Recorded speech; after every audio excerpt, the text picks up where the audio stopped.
Good afternoon, everyone. Sorry for making you guys wait. There were some technical issues which we are facing. We have solved that. I, Ajay Ponna, on behalf of NEN and Waterloo Foundation, would like to welcome you all for this webinar. Before we start, let me talk a little bit on the journey as young entrepreneurs we are going to have in the field of entrepreneurship on your campus. Assume that most of you are aspiring to be entrepreneurs. Let me tell you, you are at the right age and the right phase where India needs young minds like you to take the economy forward.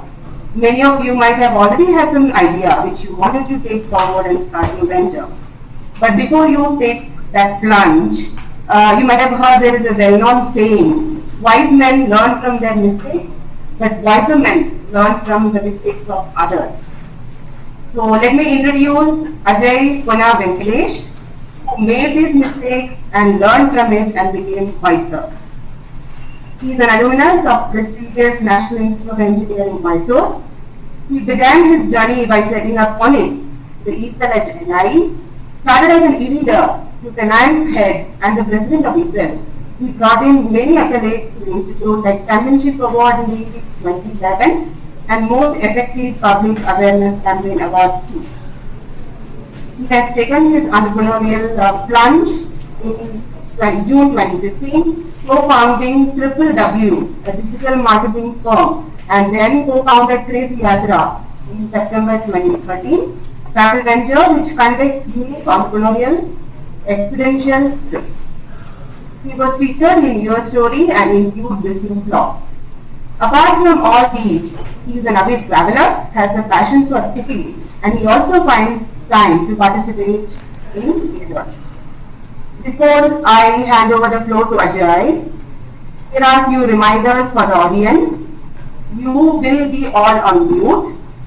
You may ask a question by touching the panel provided, or if you wish to speak to the speaker directly, then you will click on the raise the hand button.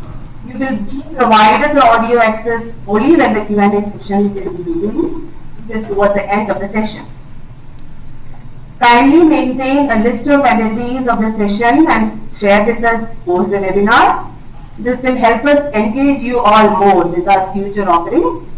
Also, please enter to share, to fill in the feedback form which is shared post the webinar. Let's hear from Ajay, who mentioned in one of his Facebook posts, the greatest motivation for any entrepreneur is to be able to create jobs for his own countrymen. Over to you, Ajay. Sure. Hello everybody, am I audible?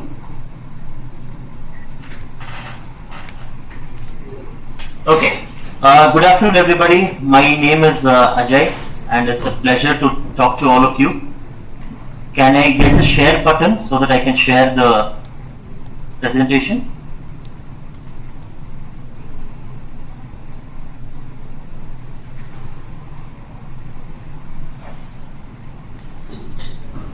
Hello? Can I get the share button so that I can share the presentation? Yeah.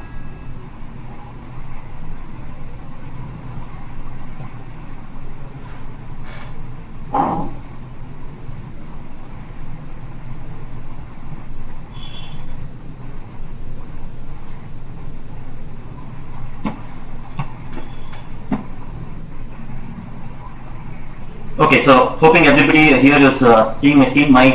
Again, good afternoon to all those budding, aspiring entrepreneurs over there who are hearing to me. It is a pleasure sharing this webinar with you through NEN. I have been associated with NEN for more than 4 or 5 years now, and it's great to be on the other side of the journey, sharing my experience with my entrepreneurial journeys, having learned, having burnt my fingers. So this will be the topic for today. So 5 things I wish I knew before starting up. If you can see the 6 bulbs over there, so there are 5 bulbs which are not glowing and there's 1 bulb which is glowing. So this summarizes the whole theme of today's topic, which is there were 5 things which probably I did not know or I did not take it seriously before starting up, and I entered into my entrepreneurial journey. I tried out things, I burnt my fingers, I learned my lessons, and that is how I could be able to light the bulb which is the success path. So this is about it. I am the co-founder of two startups. One is Crazy Yatra, a travel venture where we offer experiential-based trips, and the second being Triple W, which is a digital marketing firm where we offer web-based solutions for a lot of clients.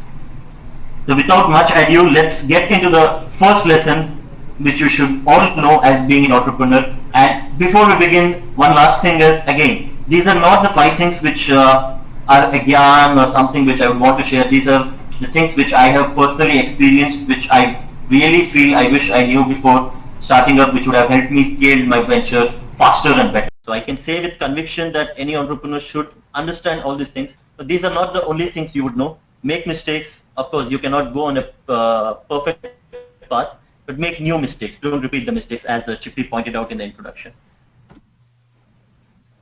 So the first lesson of before you start up is build a team. It is the most important thing. Now, what is team? I see team more of an acronym. Together, everyone achieves more. TEAM. So this summarizes the essence of the whole concept of team. You may be a great expert in your field.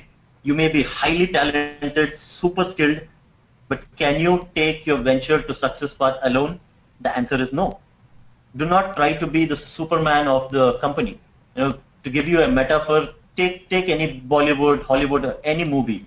There will be a director, there will be a producer, there will be an editor, there will be a cameraman. So each one of them know their roles. They are specialized in their particular field, and that is why they are given this specific role, and they have their own responsibilities. They have mastered it, and when everybody comes together, everybody pitches in, they put their best effort.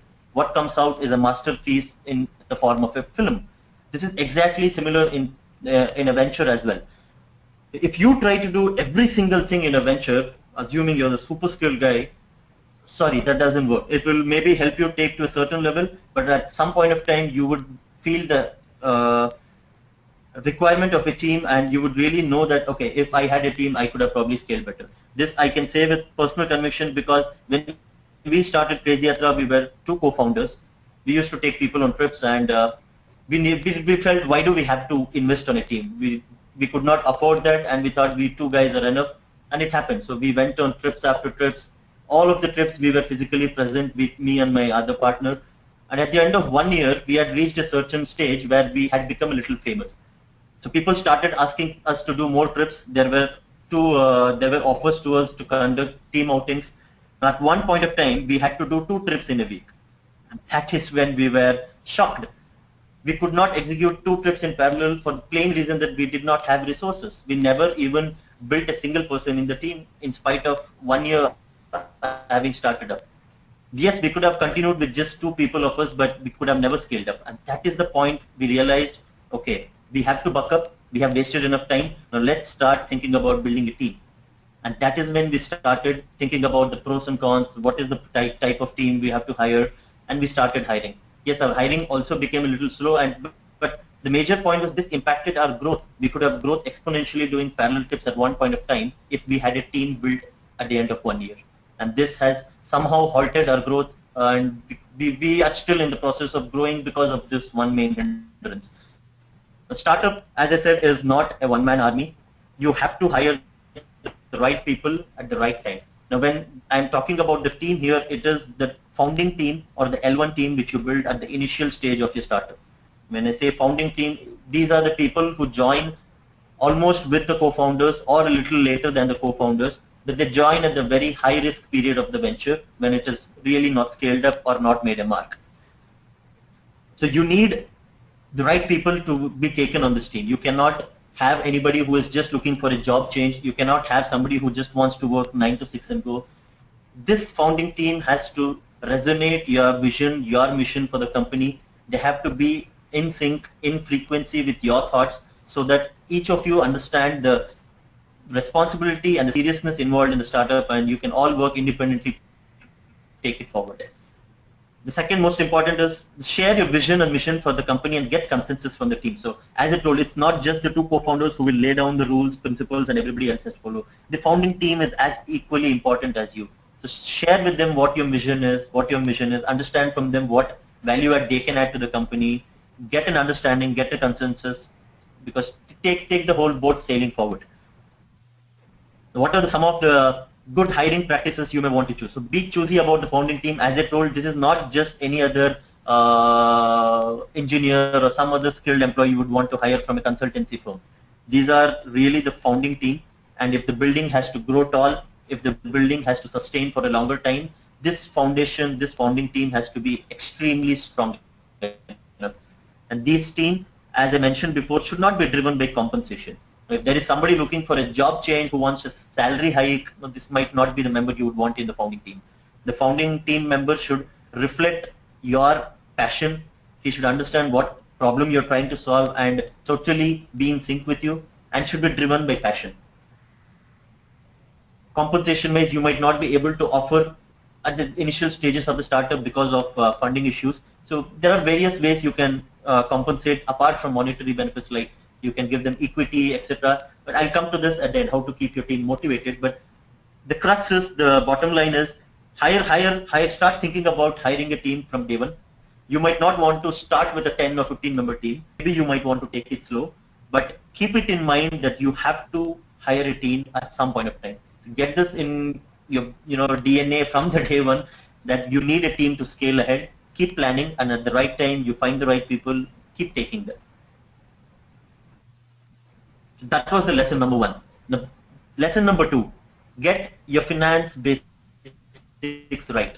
So this was the biggest lesson which we have personally learned from the venture Crazy Yatra. When we started, we had very minute knowledge of finance, and we never thought we should even delve into major aspects of finance. And we just started up because we had this passion for doing something of our own, and we saw there was a need in the market for travel sector, and that's how it all started.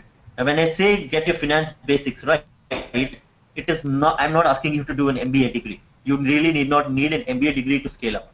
So what am I talking about? Now you hear of these terms like proprietorship, partnership, LLP, service tax, equity, stocks.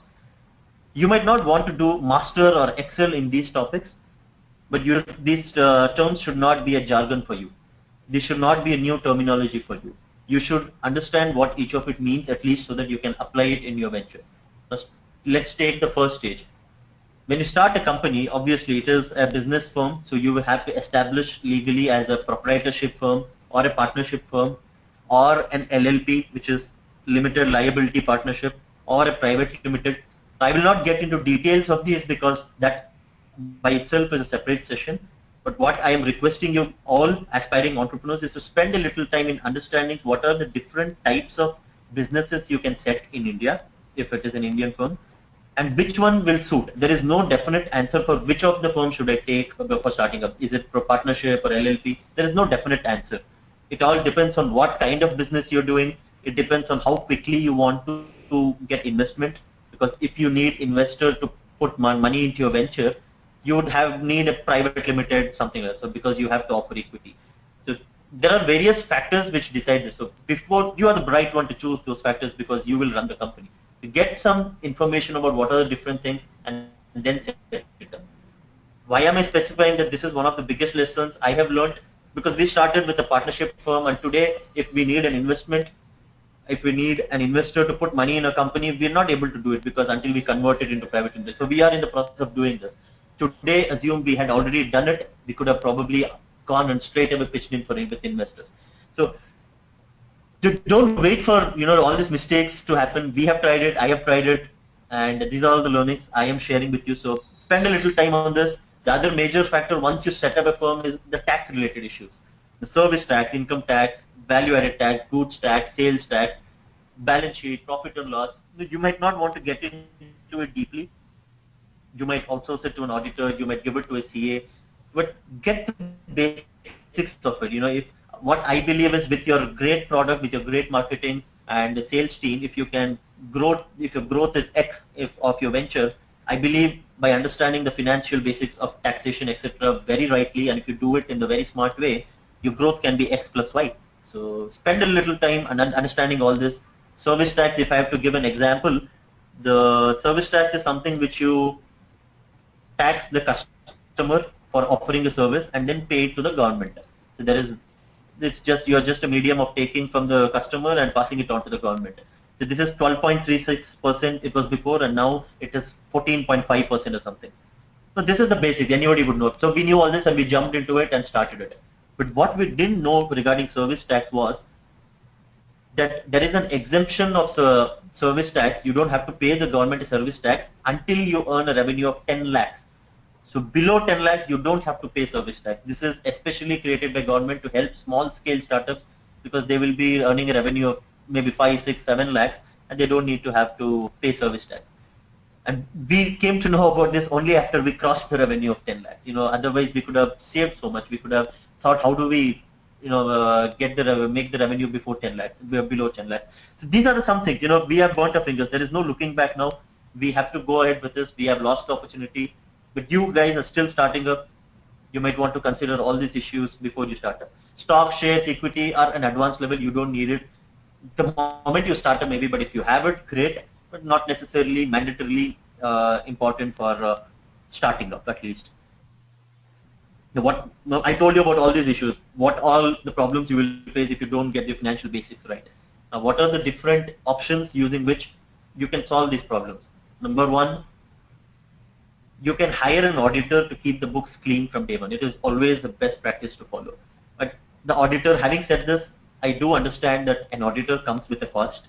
Maybe if you cannot afford an auditor, a full-time auditor in an initial period, there are a lot of people who act as financial consultants or advisors who will charge you on an hourly basis.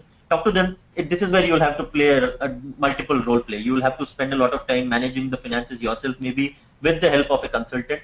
But please do have somebody whom you can talk to. If it takes a little money, it's okay. Spend on that. It is all short-term sacrifices for long-term gains. The other aspect is, do not spend your time in brainstorming how to avoid taxes. Now, this is one of the other parallel track many of them might be lured in getting into. Okay, how do I avoid tax? How do I not give bills and try to just take in cash and not show the government at all? Now, these are different things. Yes, you can do it, but we have seen real-time examples of Satyam, how it got totally devastated because of financial frauds. So there will be, yes, short-term gains maybe, but in a long-term perspective, I would really recommend, especially the youngsters of today who are setting up an example for the tomorrow's future to come, to not get into these things. Focus on building a very clean reputation. Keep your books clean. Maintain all your records very properly. Don't encourage black money. So you might want to get into all this just for a short-term gain of saving taxes, but please do not do that. So we have tried doing all that, and finally we were consulted, we were mentored to go in the right path. Even we were thinking, why should we pay taxes, etc., to the government? But that is not the right way. Tax is your legal duty, and you have to pay it. And there are, in fact, a lot of advantages by doing it in the right way. So this is one biggest learning which I have learned. Get your basics right before you start up. Talk to people maybe, and make it a point to keep your books clean from the day one, so that when you file your returns, etc., there is no issues. The third lesson. This is again one of the personal learnings, and many of you might be, as an aspiring entrepreneur, you would be listening to lot of people who have started up like me. You would have listened to a lot of videos in YouTube like Steve Jobs, Narayan Murthy, Bill Gates, etc. So you might have been all inspired by listening to the success stories, what all they have achieved. You might have seen every other venture getting funded these days, $200 million, $300 million, a lot of funding happening. So you might feel that, oh, wow, this is the place to be. But what you have to understand is, it's a ladder you climb. There is no one shot or a shortcut to success. It's a ladder. Slowly you climb. There will be ups. You will fall down. There will be downs. But the bottom line is, there will be a lot of struggle. It is not a bed of roses for sure. If you thought that by starting up you will become the next Steve Jobs overnight, you will be you'll start featuring in all these big entrepreneurial videos, etc. Sorry, you're wrong.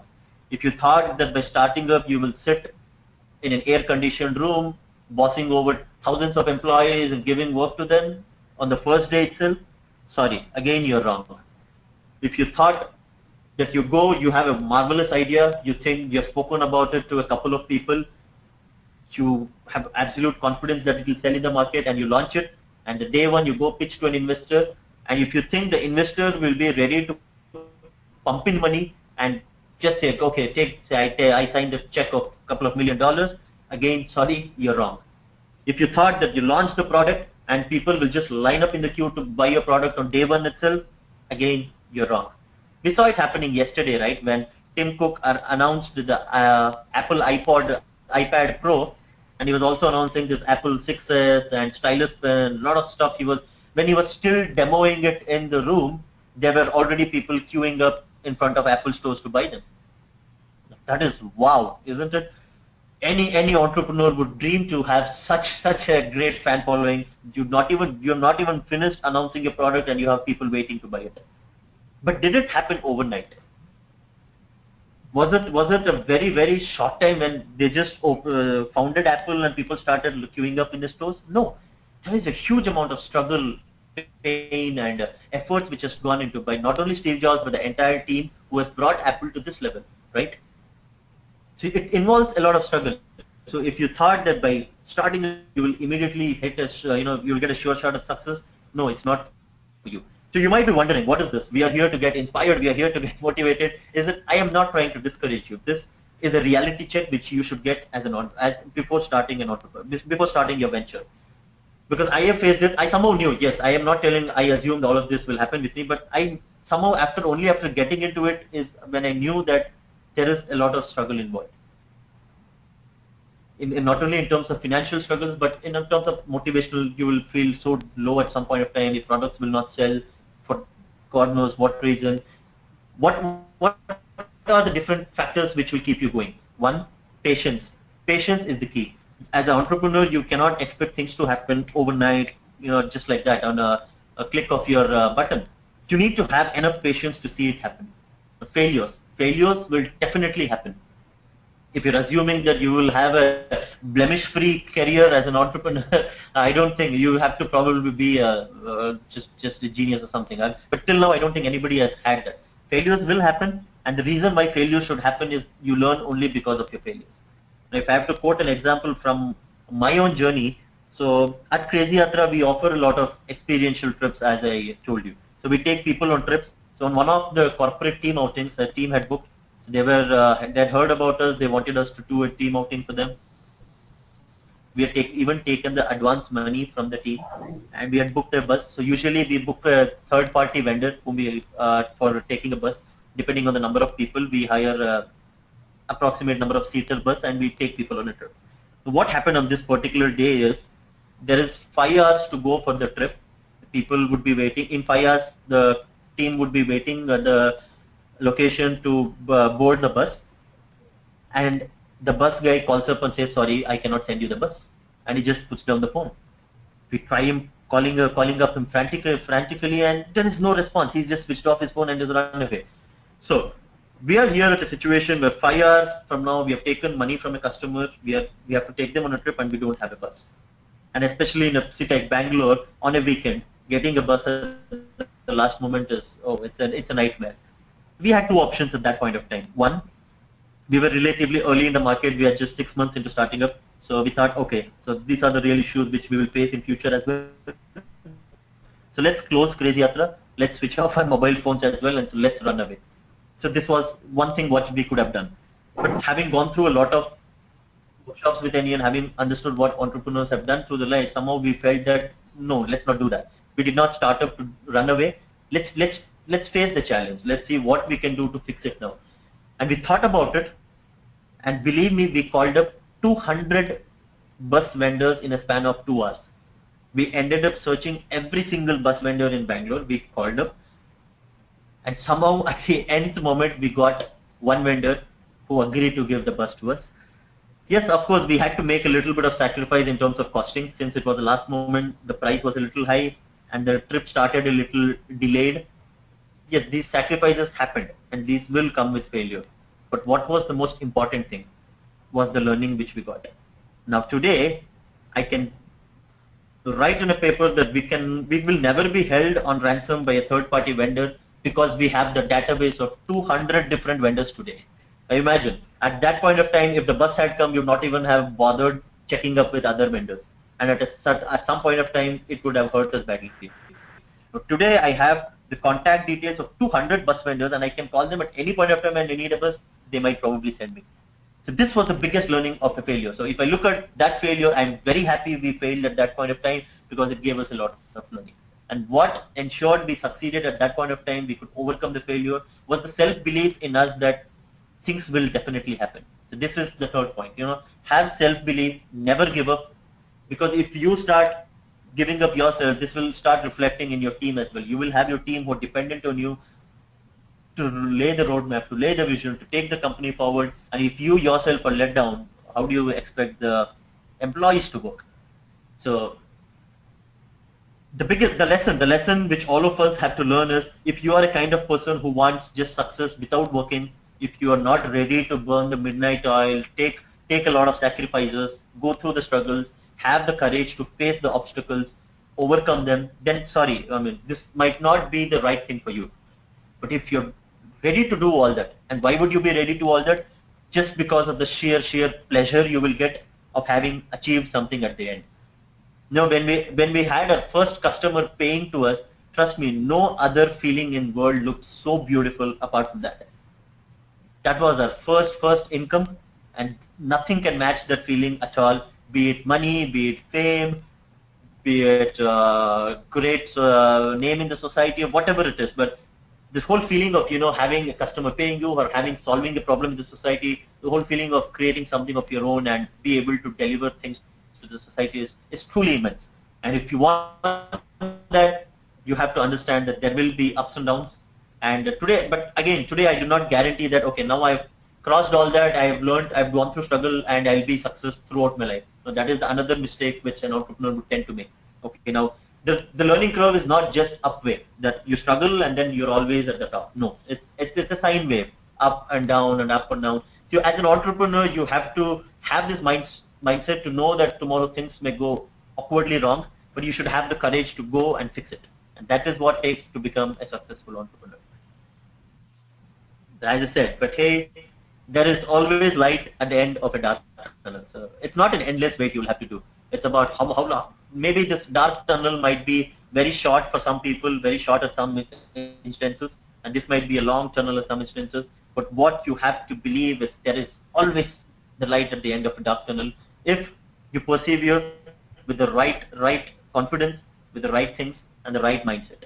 And this, by the way, is a picture in one of our trips. We go to a very wonderful place called Dudhsagar, which was featured in the movies like Chennai Express and etc. So this was one of the tunnels on the path. So I just thought it makes sense to put this. So what is the fourth learning? This is again, I put it almost as on par with all the other learnings which we have had till now. Family and friends are not your customers. They are never your paid customers. What do I mean by this? So do not build a product to solve a problem only for your family and friends. If you are trying to fix something only for your family and that is all will be the end, then no, that is not a good venture. It's not a startup. You're just trying to fix something in a very restricted thing. I'm not telling you need to solve the problem for the entire universe. No, that is not what I mean. When I say have a mass appeal, say it could be for one particular set of users. That's all. Say tomorrow you want to launch a mobile app for all the housewives. Now, all the housewives, considering they will be relatively free in the house from morning to evening, you might want to launch an app where they can connect to each other, they can work from home and try to earn some money as well.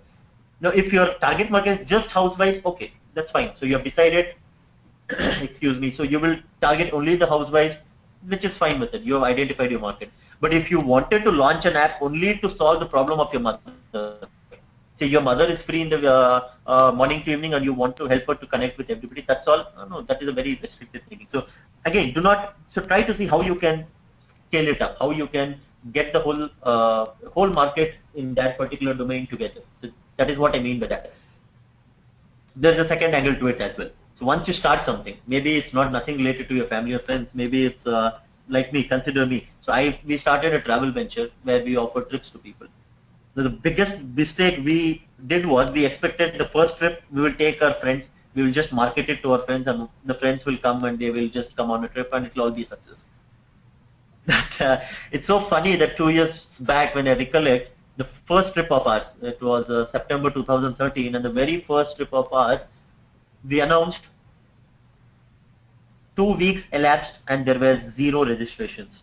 Absolutely zero registrations. Now imagine you have put 2-3 months of effort to setting up your whole company, and this is your first trip and you have zero registration, no people signing up. That when we realized, when we traced it back and tried to analyze what is the reason for this. Are we not doing the right thing? No, absolutely. We were offering a treasure hunt based trip, which was the need in the market. It was very exciting. The price was also competitive. But what was the issue? The issue was we tried to market it to only our friend circle. We tried to get the customers from our friends. Now, with no offense to all the friends, they're good to have. They will always give you advices, etc. But expecting them to pay money for something you have just started up, which it's not yet big, is really difficult.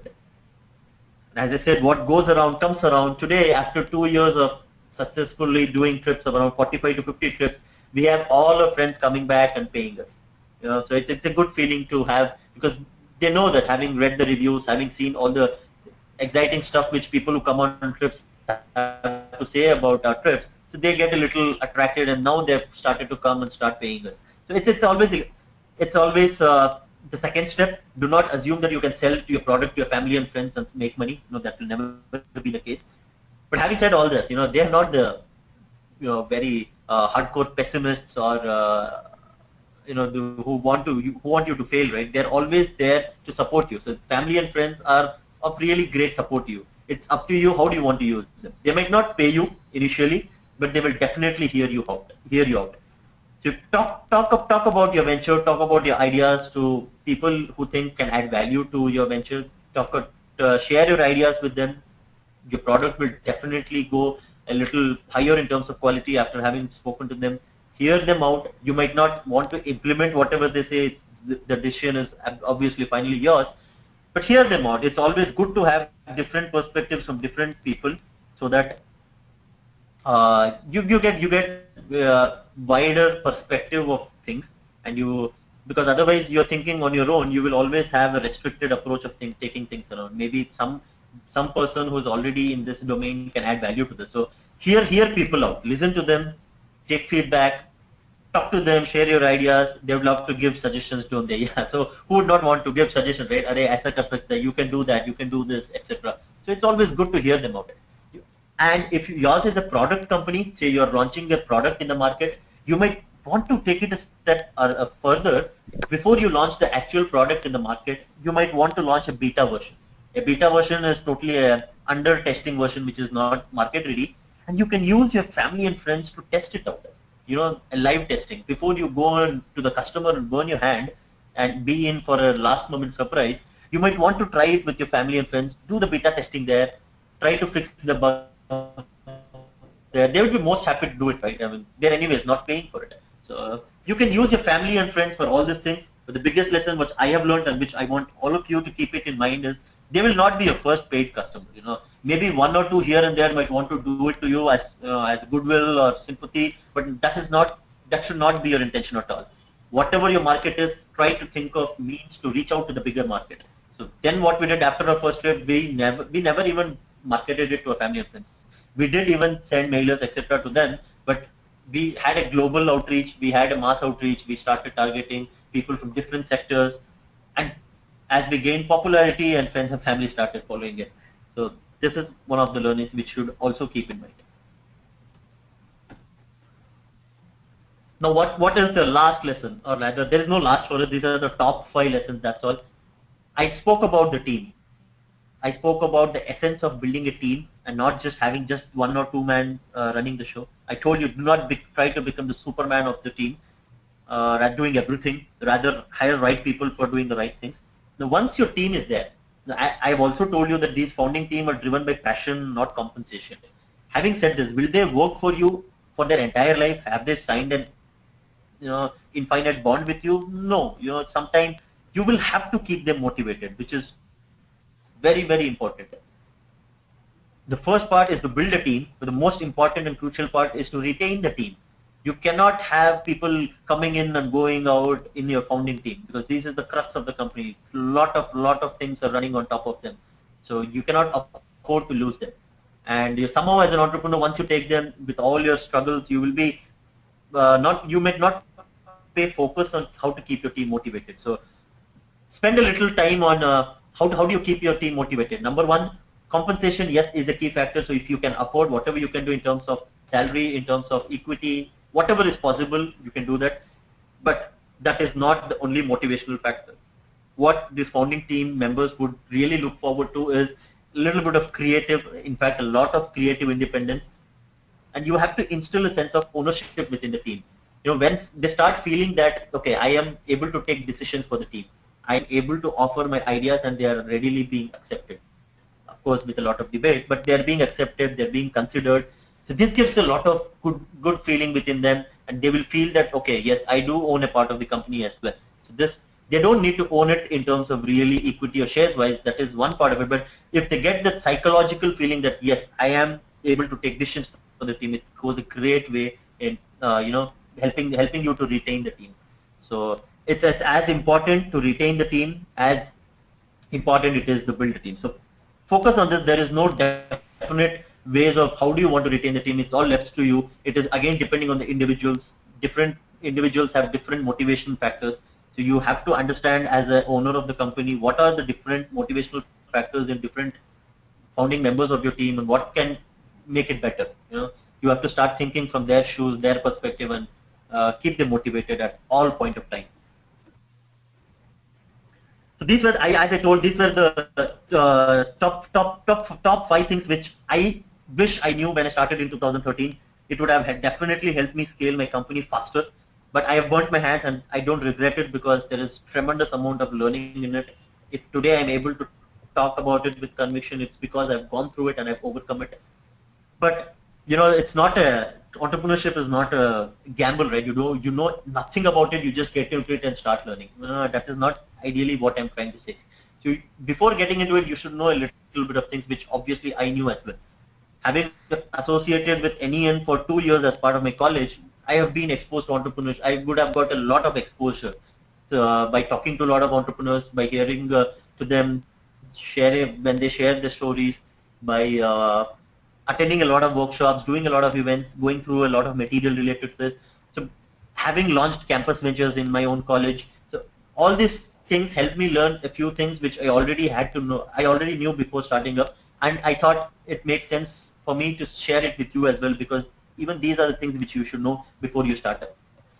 Priority clashes, yes, they're definitely bound to happen. You cannot expect when you're especially starting up that you'll have all the time in the world to do this. You will be multitasking.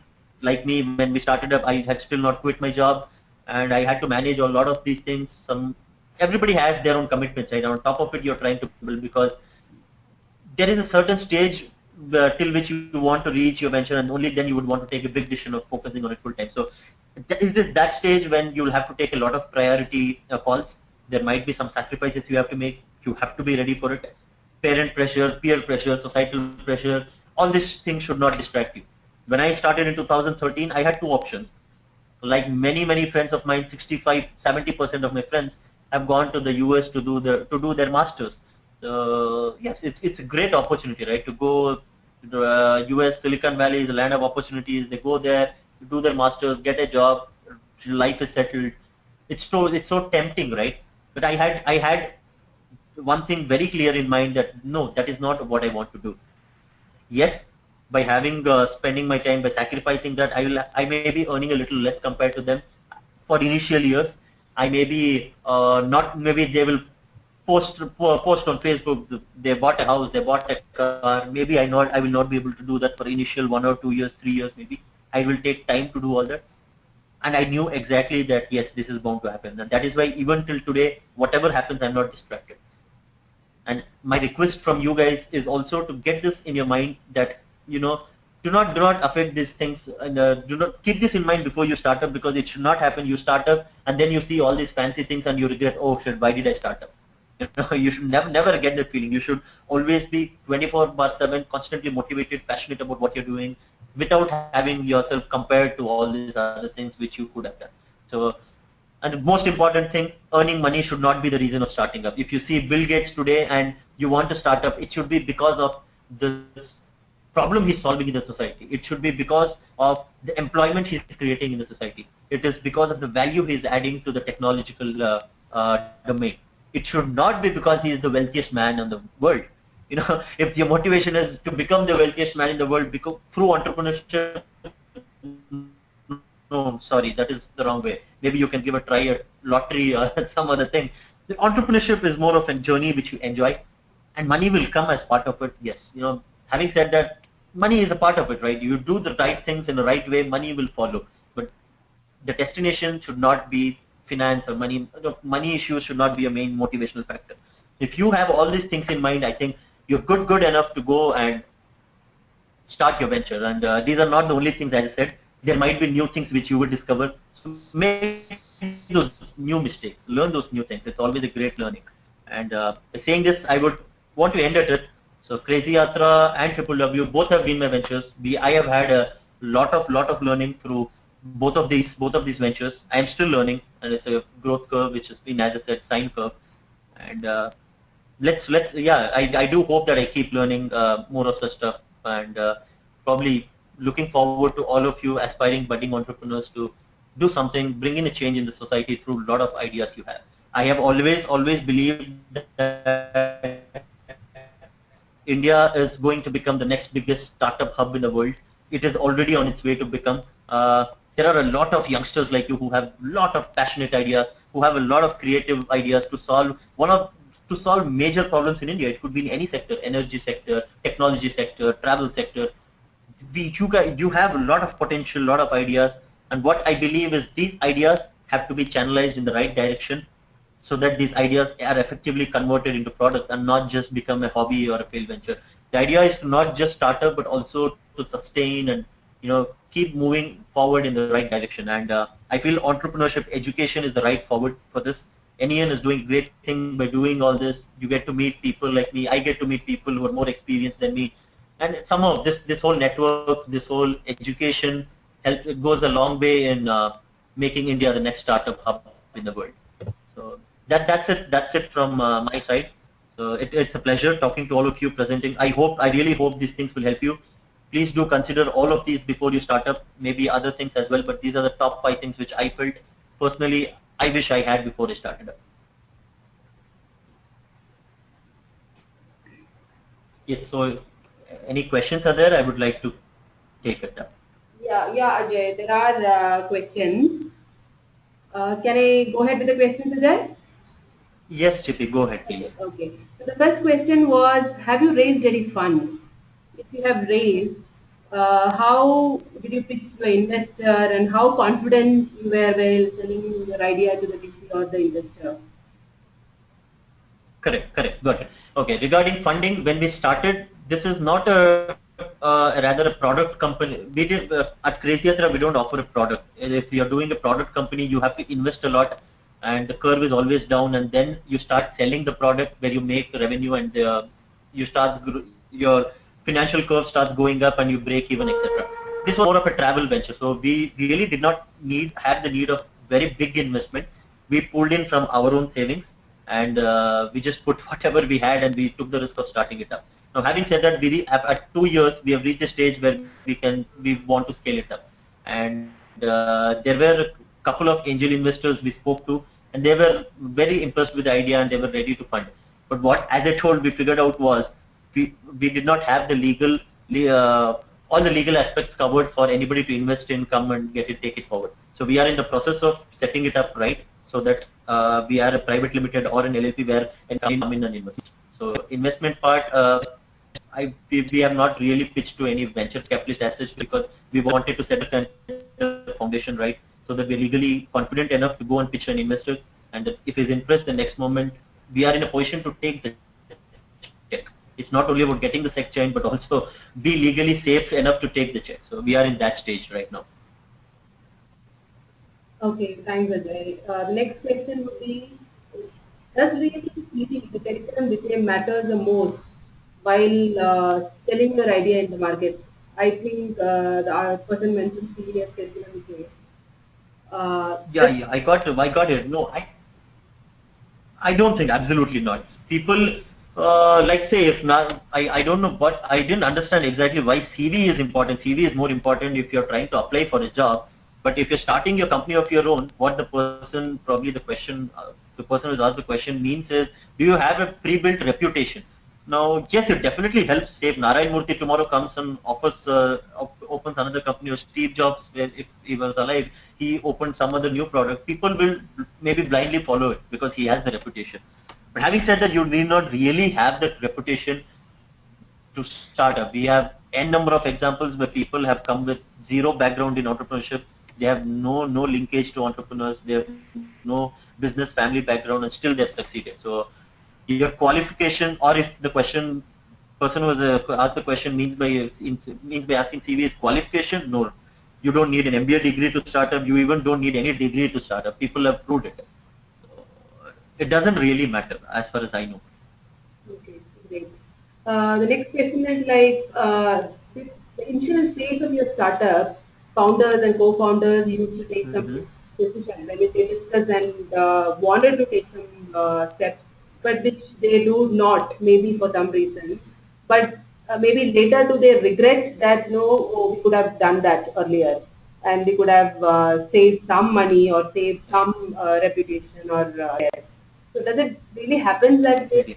Again, yeah, I get it. Yeah, decision making is truly an important skill, especially when you're starting up, because you don't have all the time in the world to research and everything and then take a decision. You have to take decisions very quickly, and most of the times maybe it's wrong. So the way I look at it is like this. So you take decisions, 50% of it might be right, 50% of it might be wrong. But take the risk, have a conviction, believe in yourself, go with your gut feel. If you really feel that this will take you forward, even if there is just 30-40% chance of it being successful, go ahead and take the decision. Maybe if it doesn't succeed, you may have a little regret that, oh, I failed. But as I told you, if you're paying attention to what I said, with every failure comes this huge amount of learning. So it just compensates for all the regret you will have for taking a wrong decision. But the regret which you will have for having not taken the right, I mean, say you wanted to take a risk, it's a big decision to take. Say maybe somebody wanted to invest a huge money and you had to quit your job and go for that, and you did not do that. The regret which you will have at a later point of time that, oh damn, I should have quit my job, is even more immense. So take the risk. The regret of not trying to do something is bigger than the regret of doing something and failing. So it's okay. Go ahead. With every failure comes a lot of learning, which will compensate for the regret. So if you have the conviction that your decision will take the company forward, even if it involves a little bit of risk, even 50% risk, go ahead and take the decision. Okay. Um Another one is like, what have motivated you in starting Crazy Yatra while you are doing very good at with Triple W? So why have you started? Yeah, I got it. Yeah. Correct. So just to correct you, Triple W is still a digital marketing firm, which is still ongoing. It's not closed.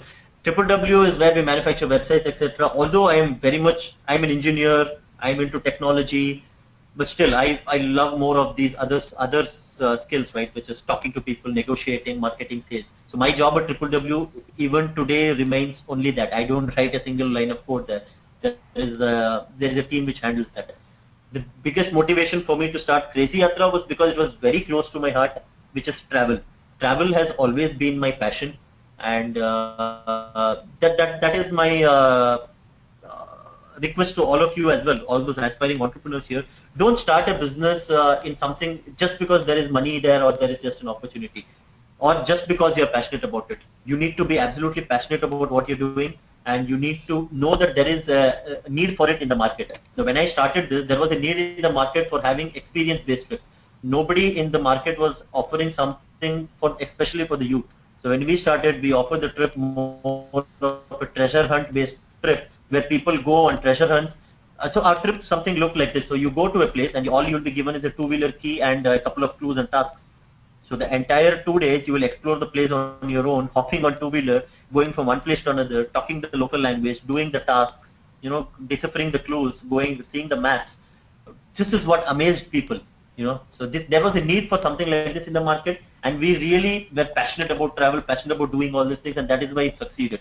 So if you are passionate about something, you will always love something, right? You will not worry about whether money is coming in or not. coming in or not. You'll not worry about whether it is successful or not. You will still love what you're doing.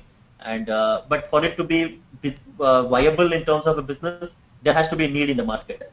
So you have to understand. You say you are passionate about singing. You cannot go start a coaching center for vocals, right, just tomorrow, because there are already a lot of people. Maybe there's no need in the market. But you're passionate about singing and you want to give a training for Western vocals, for which maybe there are not many players in the market. That's something different. So try to customize your passion into what the market needs, and that should be the success mantra for a viable venture. And that is what has motivated me to start up as well. Okay, one question from my end, Ajay. Have you started up when you were on campus, or you have passed out and started up? We launched 5 on-campus ventures when we were headed the ESL. So these were not like one person's venture. So these were collective ventures from the ESL. So these were campus ventures where we started, where I was in the college. But the Crazy Yatra and Triple W both were started 2 or 3 years after I passed out from my college. I did not want to start immediately just because I wanted to start up. As I told, I needed the right idea which will keep me motivated in terms of passion. Also, there's a need in the market. So it took us 2-3 years for me to realize that these are the things I want to do. Okay. So I started up after around 2-3 years of my passing out from engineering, where I worked for a multinational company. Okay. Okay. So if you were just about to pass out, you will take a job, or you will just jump and start up. You have given already the answer. Yeah, this is a very common question which people have, and to be honestly, if you ask me, I have answered this many times before as well to people, that there is no definite answer for it. The way I look at it is, it's all about your state of mind at that point of time, your belief in the product, and also your situation at that point of time. Say if you were to pass out of the college, you have financial obligations, like you have taken a loan, you have your family to support, etc. Then it makes sense to probably get rid of all those burdens, by working for a couple of years, and then totally invest on your startup with a free mind. Because even if you screw something up, you will only end up screwing up your own life, and it will not affect your family or etc. So that is always a good thing to have. But if in case you don't have any of such things, and you're absolutely very much passionate about starting a venture, you believe in the idea, and then you might want to get into it as well. But personally, I'm a little inclinated towards having working for a little 2 or 3 years, because when you work for some already established company, whichever MNC or whichever small company you work for, you will try to think, you always, from your DNA, the entrepreneurial mindset is always instilled in your blood, right? But you will still be working for a company. So you will start seeing the company's business from an entrepreneurial mindset. So you will see how the product is being sold to the customer. If you're just an engineer, you'll not restrict yourself to coding. You will see how the product will be sold, whether this has need in the market, and you can actually get into all these things. You will start thinking about those lines when you're just coding. So it can be a simulated experience for you for trying out your own ideas within others' company before you want to venture out. But having said that, there are umpteen number of examples where people have just started up and still succeeded. So it totally depends on your situation at that point of time and your conviction, and whether you are ready at that point of time to take the plunge or not. Okay. Thanks, Ashwin. Can we take, Ajay, sorry, can we take 2-3 more questions, Ajay? Yes, definitely. I have time. If provided you have time, I can take questions. Okay. The next question is, how should we prepare for a financial struggle if the business is going on a loss? Yes, it's a good question. I really am impressed by the person who has asked the question, because now the person has already started thinking of something called Plan B. Plan B is something you always need to have as a backup, where if something fails, you always have a cushion, some sort of fallback option where you'll not just fall with thud. So this is what I mean by Plan B. So the way you can avoid a sudden financial down is by having a Plan B. You should always think through, when you launch a product, you should think through, if it fails, what are my other options do I have? If you're offering, say, my trip, I have to know that if I announce a trip and if 0 bookings happen, how do I cushion that loss? So having a Plan B is one way of avoiding this. But having said that, you should not be too much focused into this, because then you will start playing safe. As an entrepreneur, you should never play safe. You should be ready to take risks. Calculated risk maybe if you're not ready for taking a big risk. And it's not a gamble, right? It's not a roulette game where you just start throwing dices. I'm not saying that. Take calculated risk, but do not play very safe that, okay, I have 100 different options to fall back on if this thing fails, and then you'll never be able to execute that one thing fully. So one way you can maybe avoid a financial loss or something is to have a plan B, but be prepared that maybe you will go totally bankrupt maybe at some point of time if it doesn't work out. Having that mindset is always advantageous rather than planning what will I do if I go bankrupt, etc. So this is my take on it. Okay, thank you. Is the VC funding necessary for become a brand for startup in India? And any threats from the investors who invest in the startup? Okay, these are two different questions. Yes. The first question is to establish a brand, do you need a VC funding? I would have loved to say no, but considering the today's market scenario, unfortunately, yes, with all this lot of huge funding happening with Ola, Oyo, etc. No, these are names you never heard, and because they are now a household name because of funding. And with funding, you get a lot of cushion to go and make a mark, go totally public about your brand and establish a brand. So yes, I do agree that to make a big brand as such, funding is necessary. But today's startup scenario has changed, right? Funding is not difficult if you have the right investor story. They call it the investor story, which is a totally different topic. But if you have the right story to convince the investor that this can grow big, all your money which you put in will have value, then getting money is not a very impossible deal today. So brand setting, as in terms of national brand, when you say setting up a brand in India, yes, you will need funding. The second thing is, will the investor take in a lot of things? See, he is investing a lot of money, right? So yes, he will take some equity in your company, but considering all the startups today are being investor funded, you should be, that's why I said you should have your financial basics right, and you should have enough knowledge so that when you sit on the deal with the investor on the table, you have enough amount of knowledge to say yes or no to X number of things. Otherwise, yes, there are a lot of investors, venture capitalists in the market who might want to eat up the entire company from you. Like what happens with many examples, right? I would not want to name. You can Google about it. Investors should, they sometimes tend to play smart and get 51% of stake, and where you will never have any say in the company after that. So not everybody is like that in the market. You will have to do your financial study a little bit in depth before you go to investment, stock, shares, equity, what is the percentage you want to keep to investor, how much equity you want to keep to employees, how much you want to keep it for yourself. So these things do matter. But today there are a lot of, I think, I'm sure NEN would also have a lot of mentors and experts panel who will help you, guide you in not getting caught in a legal tangle or getting fooled by an investor. And these days investors also not, they understand that these guys who are coming up are very smart. You cannot be cheated easily. So you don't need to worry too much about it, because you will have enough ammunition before you go into investment stage to make deal with an investor as to what is right, what is wrong. Okay, great. So is competition good, Ajay? What is the role of a competitor? How can you handle your competitors in your business? Yes. Competition is always very good to have. Ideally putting it, yeah, if there was no competition, yeah, you will just own the market for n number of years. Like probably Bajaj dominated the scooter industry, Nokia dominated the mobile industry, but this is not a long term. Today's scenario, you cannot go with the assumption that you will be the only person in the market. Things are changing very fast. People are learning very fast. Overnight, somebody might come and displace you.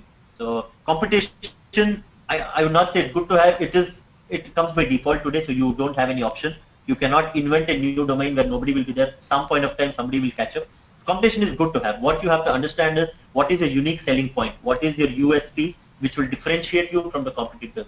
If you're doing just what everybody else is doing, then all it boils down to is the price. So if I were to offer only trips what everybody else is doing, people will just measure us by the cost. Who is offering less, we'll go with them.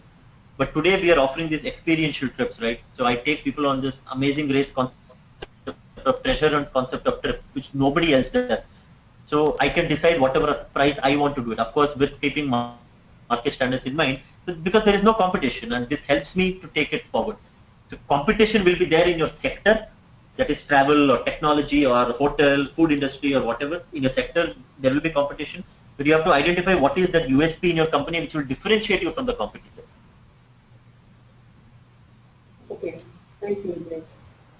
There is one more question with regard to your Crazy Yatra. How do you manage this adventurous trips and all? So, are you skilled? No, what are the precautions you take? I mean, can you just brief on that? Yeah, correct. So safety is most important when it comes to travel, especially adventure, because we do a lot of people might call it risky, but I don't call it risky. But general tendency is to call it risky trips like scuba diving, where you wear an oxygen cylinder, etc., go inside water rafting, river water rafting, where you're just on a raft and 8 people rowing the raft on a very highly gushing water, and we take them on railway track trekking, etc., so which might be again risky. So these come with a lot of risk factor if things are not, safety precautions are not followed. So one thing what we do to ensure is before launching any trip, we have this concept of going and recceing a place, of surveying a place. We go to the place, we do the things there, we ourselves try it out. In fact, not just about the adventurous part, but even regarding the hotels and the food. We eat in 10 different hotels, we stay in 15 different places, we see what is the best part. Even when we go for scuba diving, we do it with 3 different vendors. We check who is PADI certified, who has got all the certifications, safety measures are followed. So we do all our analysis and then only we go with conviction and say this is 100% safe. So these are the things which we follow. And apart from that, legally we also get an indemnity bond signed that they are responsible for their own thing, which is fine, which anybody else does. But having said that, it's a moral responsibility on our part to make sure that the trip is safe and secure for people. And we do it, as I said, so scuba diving, we didn't launch it with the first customer. We did it, we tried it out. All of us tried it 100 times, 150 times, that we got the conviction that, okay, this is totally foolproof, and only then we did it. So if you ask me why we don't do skydiving, it's because of the same reason, right? So there have mishaps which have happened, so we don't want to venture into it where we cannot say with conviction that this is 100% safe. So that is our policy with respect to safety. Okay, one last question. There are a lot of questions coming in, but I think with lack of time, we might have to close this one. You were part of the ESL, you have initiated the ESL on your campus, you were a lead president, and you were taking complete lead on things on campus. So, what is the difference between being a part of an ESL and starting your own venture? So, how has it helped, and what is the difference? I would, I really don't find not much of a big difference in terms of experience, because that was the whole concept of ESL. We did exactly what I do in my startup, and it's just that the business, when you get into business, right, you're answerable. Even there, we were answerable to ESL members. Here, I'm answerable to my customers. There, we had a lot of restrictions in terms of being bound to the campus, and there are some things we could do, we could not do. Even here, right, we are bound to some restrictions. So it's more of that. It's just that the seriousness factor has grown more, because there is a little bit of money involved. You cannot afford to take risk, right? I mean, you cannot just play around with it.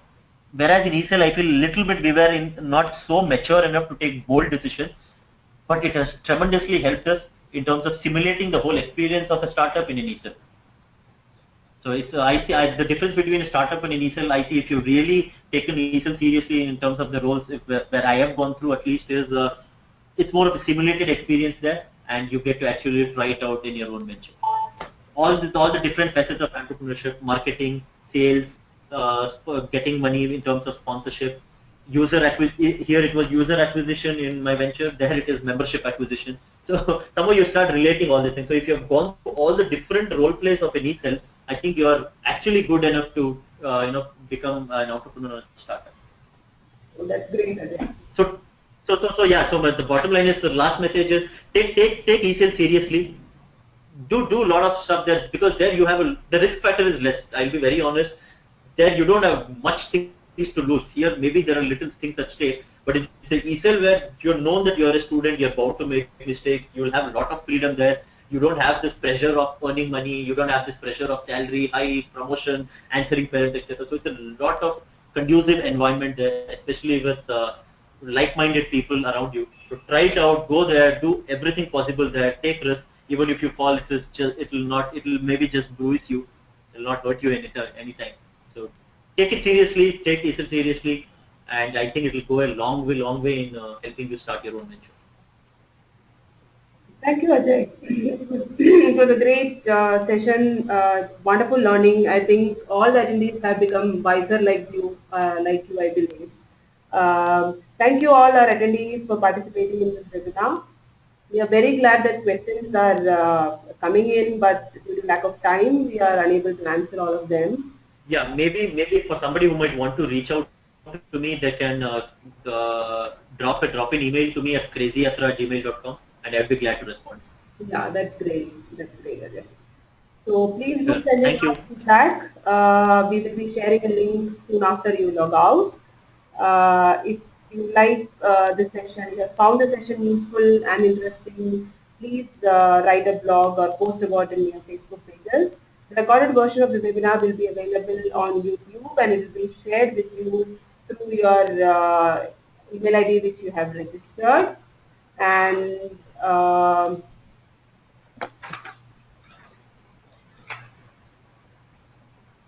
we will share our details of next webinar soon. We are coming up with webinar next month. The topic would be, should I worry about my business model or business plan? This is led by Professor Rajiv Roy, who is a IIM Radford professor. He is part of 11 Business School now and he is a consultant across the globe. So we will be intimating you the date and other details of it soon. Please send us your list from the campus with email ID, phone number, and your exact name so that we can share our next offering in the future. Thank you once again and have a nice evening. Thanks, Ajay. Thank you.